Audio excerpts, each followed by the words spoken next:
So you see Toronto and Boston both clinch playoff spots. Coach, we know you believe the Raptors are the favorites to come out of the East. No need to talk about that tonight. I know how much you love Toronto. No, it's not about Toronto. I love 31 teams in the NBA. I don't have a favorite in the NBA. Do you know what my favorite team in the NBA is?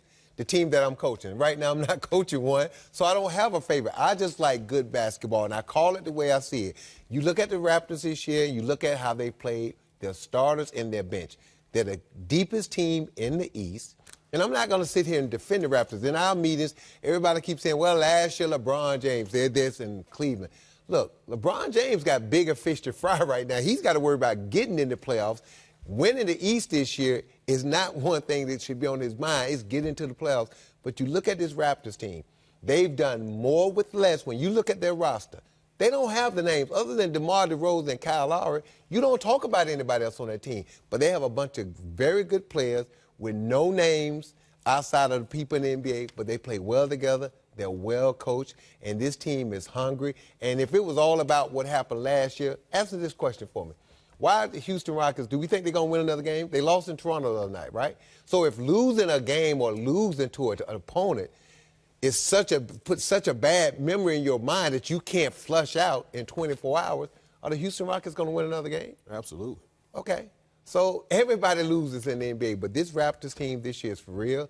They have the depth, the style of play, the defense, and they can beat you in a multitude of ways. Coach, there was a lot happening there, but the one thing I got from you is that the Raptors are for real, right? So you see what I mean? They got jokes. There's a lot. Everybody got jokes. He said he don't have a horse in this race. I don't have a horse in this race. But no, My job is to call it the way I see it. And right now, I think the Toronto Raptors the best team. I think the Boston Celtics are clearly the second best team. And I don't think the Cleveland Cavaliers, if they play Boston in the playoffs, can beat Boston in a 7-game series. So, having said that, if LeBron makes it back to the finals with this group, what does that do for his legacy? It's immense. I mean, look. Wow. Look, we was talking about this in the look. I like the trade that the Cleveland Cavaliers made. Okay, I like those players. But think about it. You're saying to the rest of the NBA, the Cleveland Cavaliers is going to come beat you with guys that they traded for that was not starters for their previous teams. Now think about that. I know how great LeBron James is, but if he takes this crew to the Eastern Conference Finals and gets to the finals, then what we said? Long live the king. Long live the king. Long Is that live what we're the going to be king. saying? Yeah, they'll call him Majesty. the superhero. Absolutely. They're going to be addressing him as the Black Panther, man. Like something. He's a superhero, straight Yeah. up. Just because you look at what he's capable of doing and what he's been doing for the duration of this season already, playing high minutes in his 15th season, and now adding all these guys at the trade deadline, new personnel, Kevin Love out. I'm worried about his durability down the marathon of the season going into the playoffs. Will he be tired? He is human.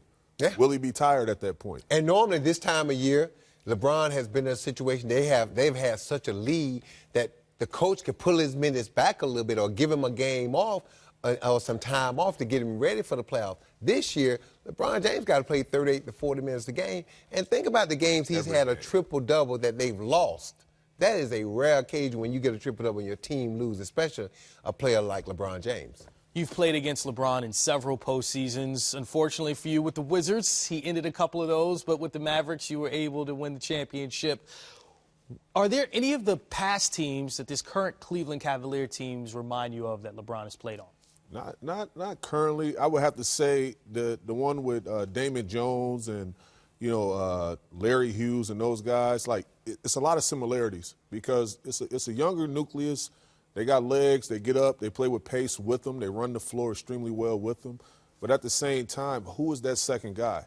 You can never point out that second guy on that Cleveland Cavaliers team. It was LeBron and then possibly Larry Hughes at the time, or it was just a bunch of guys that was able to play extremely well off of him. So I'm looking forward to seeing who's going to step up. Kevin Love is coming back at some point. He's going to be healthy, but he's a pick-and-pop guy. They don't run a lot of things through him. So it's going to be interesting to see how that mesh. Karan, name one guy on the current roster other than LeBron James that has more talent when you brought up Larry Hughes than Larry Hughes. Name one. You said something in the back when we was talking. When LeBron James is on the floor, who's going to create shots for the Cleveland Cavaliers, the players on the floor? Who is that guy? They don't have Kyrie anymore. Kyrie could create shots for himself and his teammates. LeBron James obviously does that. But who's the guy now that steps in when they need a basket or LeBron's not on the floor? Who can create a shot opportunity, a good shot for his teammates? Don't get quiet now. It's a great question. No, I thought you were asking Karan. I'm asking you. You always killing me about the fact that I think Toronto Raptors are the best team in the East. They've proven it. Look at their record. I told you in the back, I said, JC has to be that guy, Jordan Clarkson. And I said, he's capable of doing that. But in the moment, he's going to have to do it consistently. And I've seen flashes with him being in Los Angeles.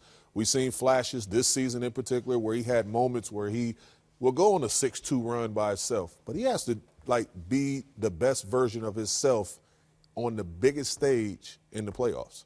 And that's a tough situation. And the pressure that comes with playing with Cleveland, because according to you, the expectations are as long as LeBron James on that team, the sky's the limit. They're supposed to get to the NBA Finals when you have LeBron James. And that's a tough expectation to have for sure.